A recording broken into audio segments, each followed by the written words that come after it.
မှန်ဆိုရင်ကစွန်းရွက်ကိုမုံနဲ့ပဲကြော်စားနေကြပေါ့နော်ဒီနေ့ကျမကတော့အသားတူလေးနဲ့ကြော်စားမှာဖြစ်ပါတယ်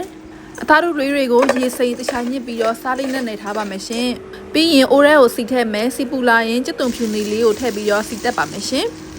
ကဲစားနေထားတဲ့အသားတူလေးတွေကိုထည့်ပြီးတော့ကြော်လိုက်တော့မယ်နော်ကစွန်းရွက်ကိုအခုလိုမျိုးအသားတူနဲ့ကြော်ရလဲစားကောင်းတာပဲမုံနဲ့ကြော်သလိုမျိုးပဲစားကောင်းပါတယ်ရှင်ကြော်စားကြည့်တော့တစ်ခေါက်လောက်တော့ကဲရေစိတ်တန့်စင်ထားတဲ့ကစွန်းရွက်လေးတွေကိုထည့်ပြီးတော့ကြော်ပါတော့မယ်ရှင်